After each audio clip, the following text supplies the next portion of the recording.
সময় কখনো সঠিক জিনিসের জন্য অপেক্ষা করে না। সেই সঠিক সময়টা খুঁজে আমাদের সঠিক জিনিসের জন্য অপেক্ষা করতে হয়, সঠিক সময়টা বেছে নিতে হয়। তো আজকে আপনাদের সঙ্গে আমি শেয়ার করব অনেক দিন ধরে জমিয়ে রেখেছিলাম কিছু জিনিস, সেগুলা আমি জমানো টাকা দিয়ে কী কী কিনেছি, সেই সঙ্গে কী কী রান্নাবান্না করলাম এবং বাচ্চাকে কোথায় ঘুরতে নিয়ে গেলাম, সব কিছুই থাকবে এই ব্লগে। হ্যালো এভরিওয়ান, আসসালামু আলাইকুম, দিস ইজ মিস ওয়ানিহা। ওয়েলকাম সবাইকে নতুন একটা ব্লগে। কেমন আছেন সবাই? আই হোপ ভালো আছেন। আলহামদুলিল্লাহ আমরা সবাই ভালো আছি। তো আজকের ব্লগটা শুরু করলাম দুপুরবেলা থেকে। এখন হচ্ছে অনেক বেশি গরম, কারেন্ট চলে গেছে, গরমে আসলে ভালো লাগতেছে না। তো ফ্যান টান বন্ধ, চার্জার ফ্যান আছে নিদিকে বললাম তুমি চার্জার ফ্যানটা নিয়ে বাতাস খেতে থাকো, আমি একটু ভিডিওটা শুরু করি। কারণ সারাদিন কোনো ব্লগ করিনি। অনেক দিন আগে আপনাদেরকে বলেছিলাম আমার নতুন ফ্ল্যাটে আসার পরে আমি আসলে ওইভাবে টাকা সেভিং করতে পারছি না। মা এই দুষ্টুমি করে না, কারণ হচ্ছে বাচ্চাকে নিয়ে প্রতিদিন স্কুলে বের হলে না দেখা যায় অ্যাভারেজ হিসাব করলে প্রতিদিন 200, 250, 300 টাকা খরচ হয়ে যায়, সেভিংসটা হয় না। তাছাড়া সব কিছুর এত এত দাম, এই মানে কি বলবো, ওই দামের ভিতরে সেভিং করা খুবই কষ্ট। তো যাই হোক, আমি আমার ফ্ল্যাটে আসছি 6 মাস হয়ে গেছে অলরেডি, 6 মাস প্লাস আর কি। তো এর মধ্যে হচ্ছে আমি কিছু টাকা সেভিং করেছিলাম। একটু বলি শর্ট করে আপনাদের। আমার হাজব্যান্ড যে ওভেনটা আমি কিনেছিলাম, ওভেনের জন্য কিন্তু আপনারা জানেন যারা আমার ভিডিও রেগুলার দেখেন, এক্সট্রা কিছু টাকা আমার ছিল ওভেন কেনার জন্য রেখেছিলাম। যে টাকাটা আমি জমিয়েছিলাম, সেভিং করেছিলাম, যে ফ্রিজ কিনেছি, খাট কিনেছি, সোফা টোফা কেনার পরে ওভেনের জন্য আলাদা করে আমি হচ্ছে 12,000 টাকা রেখেছিলাম। তো ওভেনের টাকাটা সম্পূর্ণ আমার হাজব্যান্ড দিয়েছে, ওই টাকাটা আমার কাছে থেকে গিয়েছিল। দেন ওই টাকার সঙ্গে হচ্ছে ঈদে মামি হচ্ছে সালামে পেয়েছিলাম 5-6 হাজার টাকা, তাই না বাবা? মোট দেখা যায় একটু বড় অঙ্কের অ্যামাউন্ট, আমার 18-20 হাজার টাকার মতো হয়েছিল। কিন্তু এই যে হয় না, মেয়ে মানুষ বলে কথা, তো ঘরের এইটা ওইটা কিনতে মন চায়, ওখান থেকে কমে আবার দেখলাম 15তে চলে এসেছে। আবার কোরবানি ঈদে সালামিটা দিয়ে আবার 20 করেছিলাম, মানে সব মিলিয়ে না হচ্ছিল না। তারপরে আমি ডিসাইড করলাম যে আমি এমন একটা কিছু কিনি যাতে আমার টাকাটা থাকে, মানে সেভিংটা ওইভাবে হচ্ছিল না সত্যি কথা। দেন আমি যেখানে আমার নিজের জন্য কিছু জুয়েলারি কিনেছি, একটা সেট কিনেছি। হ্যাঁ হ্যাঁ, আমার বাচ্চার জন্য, কারণ এটার মধ্যে নিধিরও সালামির টাকা রয়েছে, তাই না? 2 ঈদের। তারপর নিধি গ্রামে গেলে যে সালামি পায়। দেন আমার হচ্ছে নিধি একটা অনুষ্ঠানে গিয়েছিল, ওখানে ডান্স করে নিধি 2,000 টাকা পেয়েছিল। মানে মোট কথা বলতে এখানে নিধির টাকাও আছে। হ্যাঁ 2,000। তো আপনাদেরকে বলেছিলাম যে কি কিনেছি। দেন হচ্ছে মানে এই টাকার মধ্যেও হয়নি, আমি আরও 10,000 টাকা বাকি রেখে এই জুয়েলারিটা নিয়েছি। কারণ দেখা যায় বাকি থাকলে ওটা আমার মাথায় একটা প্যারা থাকবে, শোধ করার একটা টেনশন থাকবে, এক্সট্রা আর কিছু কেনা হবে না, সেই জায়গা থেকে করেছিলাম। তো আপনাদেরকে দেখাবো দেখাবো করে অনেক দিন ধরেই হচ্ছে দেখানো হচ্ছে না। তো আজকে এই যে ভাবলাম দেখাই। এটা হচ্ছে একটা চোকার, এটা হচ্ছে 21 ক্যারেট গোল্ডের, আমাদের দেশি হলমার্ক করা রয়েছে। এই যে এটাকে চোকার বলে মাম্মা। এই যে পিছনে সুন্দর করে হলমার্ক করা রয়েছে। চোকার এটা গলায় পড়ে, এটা আমি দেখাই তোমাকে। এই যে এভাবে পড়ে এটা, মানে একটা সেট আইটা পড়ে না হ্যাঁ, এই যে এটা হচ্ছে এভাবে পড়ে, বুঝেছো? এটা একটু প্রথমে পড়লে তারপর আইটা পড়তে হবে। হ্যাঁ এই যে এটা হচ্ছে, ধরো মা তুমি ওনার টেনে রাখো না। এই যে এটা হচ্ছে এইভাবে পড়ে, বুঝেছো? তো এটা হচ্ছে চোকার, চোকারের সাথে হচ্ছে গরমে ঘেমে যাচ্ছি, একটা সীতা রয়েছে। মানে মোট কথা একটা পুরো সেট আমি নিয়েছি এখানে। এই যে আর রয়েছে কানের দুল, টিকলি, মানে একদম পুরো একটা কম্বো করে সেট নিয়েছি। এই যে ইয়ারিংটা কিউট আছে, কিউট না? ইয়ারিংটা অনেক কিউট, অনেক। দেখাতে পারছি? দেখা যাচ্ছে? দেখা যাচ্ছে। এটাকে হচ্ছে বনসাই কাট বলে, বনসাই নেকলেস বলে। এই যে ইয়ারিং, আর সঙ্গে হচ্ছে সুন্দর একটা টিকলি রয়েছে। এই যে দেখো, হ্যাঁ ছোট। তো এই সেটটা আমি নিয়েছি। আসলে কি এখানে হচ্ছে মোট 3 আনা থেকে একটু কম আছে, মানে সবগুলা মিলিয়ে 3 আনা থেকে একটু কম আছে ইয়াররিং, কানের দুল। তো বলতে পারেন আমার এই কয়েক মাসের, মা পড়ে যায় না যেন, দেখো সেভিংসের টাকা দিয়ে। তো এই যে বললাম 10,000 টাকা হচ্ছে ঋণ করে কিনেছি, ঋণ বলতে হচ্ছে বাকি রেখে। তো সেখান থেকে 5,000 টাকা দিয়ে ফেলেছি, আর হচ্ছে 5,000 টাকা দিলেই হয়ে যাবে। তো আসলে এইভাবে যদি একটু মানে টেকনিক করে জিনিসপত্র না কেনা হয় তাহলে না কেনা যায় না। আমাদের মতো মিডল ক্লাস মানুষের সম্ভব না একসাথে কেনা। তো আমি এই সেটটা নিয়েছিলাম যখন হচ্ছে গোল্ডের দাম কমেছিল এর মধ্যে, তখন নিয়েছিলাম। এই যে একদম পুরো একটা সেট নিয়েছি, এখন পর্যন্ত পরা হয়নি। ইনশাআল্লাহ যখন পরবো তখন হয়তো যদি সম্ভব হয় আপনাদের সঙ্গে শেয়ার করব। তো আমার হচ্ছে আমার ফ্ল্যাটে আসার পর জমানো টাকা দিয়ে আমি এইগুলাই কিনেছি। তো যাই হোক, আপনাদেরকে দেখাতে চেয়েছিলাম, দেখিয়ে দিলাম। কেমন লেগেছে সবাই হচ্ছে কমেন্ট করে জানাবেন। তো আজকে ভিডিওটা দেখতে থাকুন, আশা করি আপনাদের ভালো লাগবে। যাই হোক, আপনাদেরকে এক নজর একটু দেখিয়ে দেয়। ডিজাইনটা হয়তো বুঝতে পারেননি আমি যেভাবে ধরে করেছিলাম, যেহেতু লাইট ছিল না, অন্ধকার ঘর, এখনও অন্ধকার রয়েছে, কারেন্ট আসেনি। তো যাই হোক, এটা হচ্ছে বনসাই নেকলেস বলে সেট আর কি। আমি পুরো সেটটাই নিয়েছি, এক নজরে একটু দেখিয়ে দিলাম যাতে আপনাদের বুঝতে সমস্যা না হয়। তো এটাই হচ্ছে আমার গয়না। চলে আসছি রান্নাঘরে। এখানে এই যে মুরগির মাংস ম্যারিনেট করে নিয়েছি, রোস্ট করব আজকে রোস্টটা মুরগির মাংস আগে ভেজে করব না, একটু অন্যভাবে করব।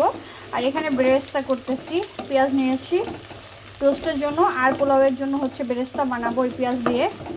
তো রান্না কিন্তু অলরেডি শুরু করে দিয়েছি আমি। এখানেই তো পোলাওয়ের চালটা ভেজে নিচ্ছি, আসলে লেট হয়ে যাচ্ছিল এই জন্য একটু তাড়াতাড়ি করে বসিয়ে দিয়েছি। অফ ক্যামেরায় সব কাজ গুছিয়ে নিয়েছি, না হয় দেখা যায় সময়ের সঙ্গে পারা যাবে না, আর গরমের মধ্যে এক কাজ বারবার করতেও ভালো লাগে না, তাই সব গুছিয়ে রান্না বসিয়ে দিয়েছি।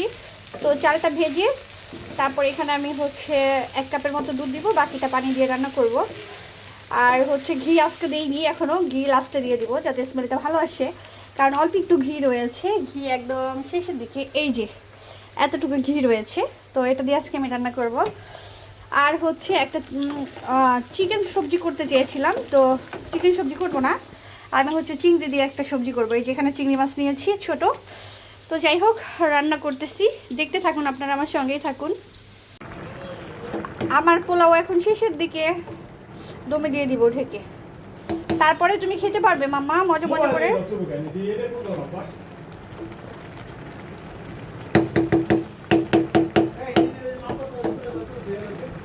পোলাও রান্না করা হয়ে গেছে, এই যে একদম পারফেক্টভাবে করেছি। এখন হচ্ছে রোস্টটাও শেষের দিকে, একটুখানি বাকি আছে, ওটা করব। তো ঢেকে রাখি, গরম থাকুক। বাইরে একদম অন্ধকার হয়ে গেছে, মানে বৃষ্টি আসবে মনে হচ্ছে, একদম মেঘলা আকাশ। তো আমার রোস্টও প্রায় শেষের দিকে, জাস্ট একটুখানি ঝোলটা কমাবো তাহলে হয়ে যাবে। আর 2-1 মিনিট রাখবো, উপরে বেরেস্তা দিয়ে দিব, ঘি দিব, শেষ। সো আর কিছুই করতে হবে না। আর এদিকে এই যে সবজি বানাচ্ছি, একটু সবজি বানাচ্ছি চিংড়ি দিয়ে। তো যাই হোক, সব রেডি করে আসছি ক্যামেরার সামনে। এই যে রোস্টটাও কমপ্লিট হয়ে গেছে, একদম পারফেক্ট হয়েছে, যেমনটা আমার বাচ্চা পছন্দ করে। ঘিয়ের স্মেলটা এত সুন্দর লাগতেছে। তো রোস্ট আর পোলাও তো হয়ে গেছে, একটু খুলে রাখবো, কারণ আমার বেশিক্ষণ ঢেকে রাখলে ঘেমে যাবে। তো দুটাই আমার কমপ্লিট হয়ে গেছে। এদিকে আমার সবজিটাও রান্না হয়ে গেছে, গাজর তো ফ্রোজেন করা ছিল, ওটা দিয়েই সবজি করেছি, একটু ঝোল রেখেছি যাতে খাওয়া যায় আর কি, যেহেতু আমরা বড়রাও খাবো। তো মা মেয়ে আমরা দুপুরে খাবার খেয়ে রেডি হয়ে গেছি। এখন যাব হচ্ছে বেবি ওয়ার্ল্ডে। সন্ধ্যাবেলা আজান দিয়ে দিচ্ছে মাগরিবের, বের হব, আজানের জন্য অপেক্ষা করতেছিলাম। আজান দেওয়া কমপ্লিট, এখন হচ্ছে বের হবো, 6:45টার মতো বাজে। নিধি হচ্ছে, মা স্থির হয়ে দাঁড়াও না, নিধি হচ্ছে ওর বন্ধুদের সঙ্গে প্রথমবারের মতো বেবি ওয়ার্ল্ডে যাচ্ছে, ও খেলবে, মজা করবে, অনেক এক্সাইটেড। নিধি ভীষণ এক্সাইটেড। আর আজকে হচ্ছে চুলগুলো বিনুনি করে দিয়েছি, যেহেতু খেলবে, দৌড়ঝাঁপ করবে, এই জন্য চুলগুলো এইভাবে বেঁধে দিয়েছি যাতে ওর অসুবিধা না হয়। মা একটু স্থির হয়ে দাঁড়াও সোনা পাখি, এই তো আমার লক্ষ্মী মেয়ে। তো এখন হচ্ছে আমরা মামি বের হব, বেবি ওয়ার্ল্ডে যাবো, তাই না মাম্মা? তোমার ভালো লাগছে? কেমন ভালো লাগছে বলো তো? অনেক ভালো লাগছে, বন্ধুদের সঙ্গে প্রথমবারের মতো খেলতে যাচ্ছে। তো চলো তাহলে আমরা বের হই। আমরা ফাইনালি বের হচ্ছি মা মেয়ে। নিধিকে তো দেখতে পেলেন, আমাকে একটু দেখিয়ে দিলাম। তো আর কথা বাড়াবো না, গরমে ঘেমে যাচ্ছি, বের হই, দেখতে থাকুন। আশা করি আজকের ব্লগটা আপনাদের সবার অনেক বেশি ভালো লাগবে। সো সবাই আমাদের সঙ্গেই থাকুন, লাইক কমেন্ট করবেন, আর হচ্ছে ভিডিওটা শেয়ার করে দিবেন। যারা প্রথমবার আমার চ্যানেল ভিজিট করছেন তাদেরকে ওয়েলকাম করছি, সেই সঙ্গে সাবস্ক্রাইব করে দেওয়ার অনুরোধ করছি। দৌড় দিও না, আমরা এখন রিক্সা নিব।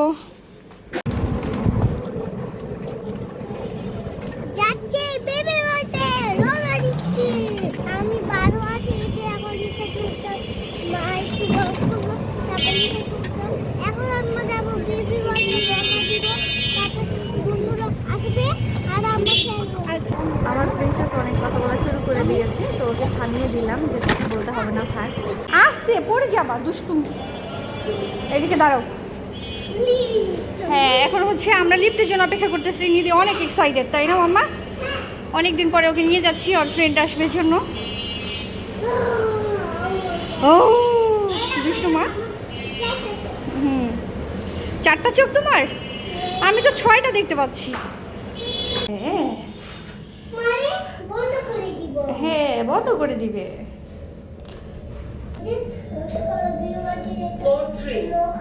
হ্যাঁ অবশ্যই যেতে দেবে। চলো বের হও, বের হও, বের হও, বের হও, বের হও। ভিতরে মিউজিক ছিল তাই ভয়েস ওভার করে দিচ্ছি। আসার পর তো নিধি আর অপেক্ষা করতে পারছিল না, ও হচ্ছে আগেই ঢুকে গেছে।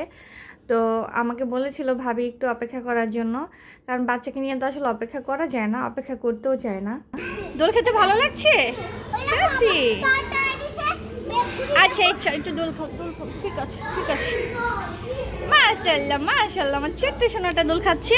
নিধি প্রথম হচ্ছে ফার্স্ট হয়ে গেছে, তাই না? নিজের ফ্রেন্ডরা এখন আসেনি, কোনো গার্ডিয়ান এখন আসেনি নিজের বন্ধুদের, তো ওদের জন্য হচ্ছে আমরা অপেক্ষা করতেছি। নিধি আগেই ঢুকে গেছে ভিতরে, ওদেরকে ওয়েলকাম করবে নিধি। ঠিক আছে মাম্মা, তুমি দোল খাও, আমি এখানে বসাচ্ছি। ওকে? হ্যাঁ, কোনো সমস্যা নেই, এগুলো তো আমরা নিব না, পাল্টেই লিখি, তাই না? ওকে মামা, মামাকে ফ্লাইং পাপ্পি দাও। তো নিধি তো কতক্ষণ খেললো, এখন হচ্ছে আর এক ফ্রেন্ড চলে আসছে, লামিশা আসছে। খুশিতে তো ও একদম পাগল হয়ে যাচ্ছে। এই যে লামিশা একদিক দিয়ে যাচ্ছে, নিধি আরেক দিক দিয়ে দৌড়াচ্ছে, এত এক্সাইটেড দুজনে মিলেই। তো দুজনে এই যে চলে গিয়েছে এখানে জাম্পিং পার্কে, এখানে একটু জাম্পিং করলো। এখন তো মাত্র একটা বন্ধু এসেছে, আরও কয়েকটা বন্ধু হচ্ছে অন দ্য ওয়ে আসতেছে সবাই, যেহেতু আমরা প্রথম এন্ট্রি নিয়েছি। সো এখন একে একে করে সবাই আসবে। নির্দিষ্ট একটা টাইম ছিল যে 6:30 থেকে 7টার মধ্যে আমরা সবাই আসব। তো ওই অনুযায়ী করেই হচ্ছে সবাই আসতেছে, যেহেতু সবারই ঘরে একটু কাজ থাকে, বাচ্চা থাকে। আমার তো একটা বাচ্চা, ম্যাক্সিমাম ভাবি যে 2টা বাচ্চা, সো ওদেরই একটু প্রবলেম হয়ে যায়। আস্তে আস্তে আস্তে নিধি পড়ে যায়, দবাস দবাস পড়ে। ওর বাবা 2বার আসছে, 2 ঘন্টা বসে থাকতে বোরিং লাগে, তুমি যেমন নিয়ে।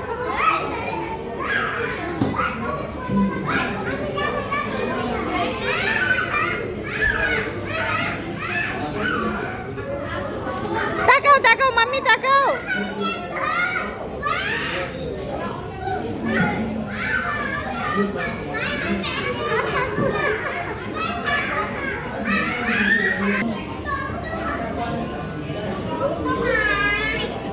হাঁটতেছে আরো খাচ্ছে। আচ্ছা ছবি তুলে দেই, তোমরা তিনজনে দাঁড়াও। আর তোমাদের আরেকটা বন্ধু না, ওই বন্ধুটা কোথায়? সবাই একসাথে দাঁড়াও, একসাথে দাঁড়াও, সবাই একসাথে একসাথে। কয়েকটা ছবি তুলে দিলাম ওদের সবাইকে। তো এই তো এখানে হচ্ছে ডান্স করতেছে সব বাচ্চাদের নিয়ে। তো মোটামুটি হচ্ছে নিজের সব ফ্রেন্ডে কিন্তু চলে এসেছে, এই যে সামনে কয়েকটা সবাই কিন্তু নিজের ফ্রেন্ড ওরা। আর এই যে ছোট্ট পিচ্চি যেটা, এটা হচ্ছে নিজের ফ্রেন্ডের ভাই। তো এছাড়াও অন্য বাচ্চা ছিল, সবাই মিলে ওরা ডান্স করতেছে। আর ওদেরকে হচ্ছে আমাদের দেশটা স্বপ্নপুরী গানটা ছেড়ে দিয়েছিল, ওরা ওইটাতেও ডান্স করেছে, বাচ্চারা অনেক বেশি এনজয় করেছে। তো নর্মালি দেখা যায় অফডেগুলোতে মানে ফাঁকা থাকে, খুব একটা বাচ্চা হয় না, যেহেতু আজকে আমরা কয়েকটা ফ্যামিলি মিলে আসছি, আরও বাচ্চা ছিল, তো মোটামুটি একটু জমজমাটি ছিল সব কিছু মিলিয়ে। তো যাই হোক, ওরা অনেক বেশি এনজয় করতেছে, এটাতেই আমরা খুশি। কারণ আসলে আমরা তো মানে গার্ডিয়ানরা কী করব, বসেছিলাম, ওদের যেহেতু নিয়ে আসছি আর একসাথে হয়েছে সব পরিচিত বাচ্চা, সো ওদের মানে খুশি আরও কয়েক গুণ বেড়ে গিয়েছে। এখানে অনেকটা সময় ওরা এনজয় করেছে, দেন এখান থেকে আবার হচ্ছে খেলতে চলে গিয়েছে। তো আমি তো হচ্ছে ওরা বের হওয়ার পরে আমার বাবুকে খুঁজেই পাচ্ছিলাম না। এই পাশে এসে দেখি আমার বাচ্চাটা রান্না করতেছে, মানে দৌড় ঝাঁপ করে ক্লান্ত হয়ে গেছে, এখন সে আরামসে রান্না করতেছে। তো বললাম যে চলো বাবা আমরা চলে যাই, নিচে হচ্ছে পিৎজা খাবো, অলরেডি 9টা+ বাজে। তো আসলে রাজি হচ্ছিল না, আর একটু খেলি, আর একটু সময় দাও, এরকম করতেছিল। তো নিজের কয়েকটা ছবি তুলে দিলাম এই কর্নারটাতে, মানে খুব একটা বড় স্পেস না, ছোটোর মধ্যেই। তারপর মনে করি বাচ্চাদের জন্য খুবই ভালো, সারাক্ষণ ঘরে বসে ওরা এক গেমেই চলে আসে, তাই এখানে নিয়ে আসলে একটু টাইমটা পাস হয়, খেলতেও পারে মন মতো। তো সব কিছু মিলিয়েই যাই হোক, ওদের জন্য খুব একটা খারাপ না, আমি বলবো ভালো একটা প্লেসই, যেহেতু মানে জায়গা অল্প, সো অনেক বেশি যে রাইড টাইড অনেক কিছু নেই, তবে যতটুকু আছে আলহামদুলিল্লাহ হয়ে যায়। হালকা করে, যেহেতু বাসার পাশেই একদম। তো এই যে সবগুলো একসাথে বের হয়েছে, ওদেরকে বলতেছিলাম চলো আমরা নিচে যাব পিৎজা খাবো। তো কেউ কথা শুনছিল না, এদিকে নিদিকে ডেকে বুঝিয়ে বলেছি, তারপরে আমার বাচ্চাটা কথা শুনেছে। হ্যাঁ হ্যাঁ হ্যাঁ যাবে, চলো চলো, যাবে যাবে, চলো চলো চলো বেরোয়, চলো। লামিশা কই? আস্তে আস্তে আস্তে আস্তে, জাম্পিং করতে দাও, করতে দাও।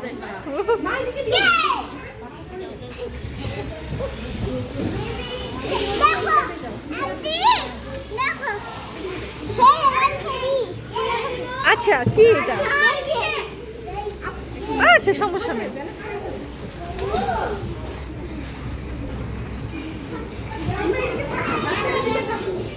আসো এবার হয়েছে, আসো আসো, চলো চলো।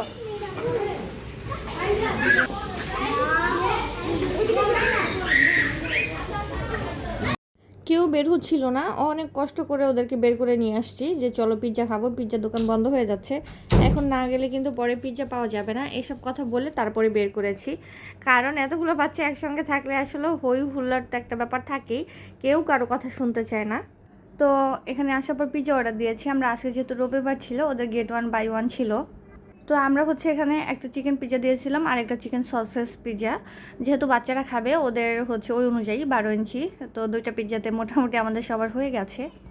আমাদের বলেছিল 15 মিনিট লাগবে অর্ডার করার পরে, কিন্তু ওরা তো একদম পাগল করে দিচ্ছিল সবাই মিলে, কখন দিবে দিবে না, দিচ্ছে না কেন, মানে মেইন কথা হচ্ছে খেলে সবাই টায়ার্ড হয়ে গিয়েছে। তো আমরা রাতে খাবার দাবার শেষ করে বাসায় আস্তে আস্তে হচ্ছে আমাদের 11:30 বেজে গিয়েছিল। তো এত বেশি জ্যাম ছিল, রিপিট জ্যাম ছিল। তো আমরা যে যার মতো করে রিক্সা পেয়েছি আর নিয়েছি। ফাতেমার আম্মু ভাবি এখনও রিক্সা পাইনি, ভাবিকে বলেছিলাম আপনি এটা নিয়ে যান, আমার বাসা যেহেতু কাছেই আছে আমি হচ্ছে অপেক্ষা করি, কিন্তু ভাবি বলতেছে না ভাবি আপনি চলে যান, আমি নিচ্ছি অন্য একটা রিক্সা। তো বাসায় হচ্ছে মামে এই তো চলে যাচ্ছি। বাসায় আসার পরে নিদি একটু পড়াশোনা করেছে, একটু রেস্ট করেছে, কারণ ওর যেহেতু ঘুম পাচ্ছিল না, এই জন্য পড়তে বসিয়েছি। গত 2 দিন ধরে পড়াশোনা করে না, ফুলে টুলে মানে টইটুম্বর হয়ে বসে আছে, কারণ সে হচ্ছে পড়তে বসতে চায়নি, আমি জোর করে বসিয়েছি এক প্রকার মেয়েরে ধমকিয়ে, যে হয় পড়তে বসো না হয় ঘুমিয়ে পড়ো, এত রাতের বেলা হচ্ছে তুমি খেলতে পারবা না, অলরেডি খেলা করে এসেছো। তো তার মুখ দেখে কিন্তু বুঝতে পারছেন সে অনেক বেশি রেগে আছে আমার উপরে। গত 3 দিন ধরে পড়তে বসে না, এই জন্য বকা দিয়েছি। যাই হোক, তো ওকে একটু পড়াশোনা করিয়ে ঘুম পাড়িয়ে দিব, আমিও ঘুমিয়ে পড়বো, টায়ার্ড লাগছে ভীষণ।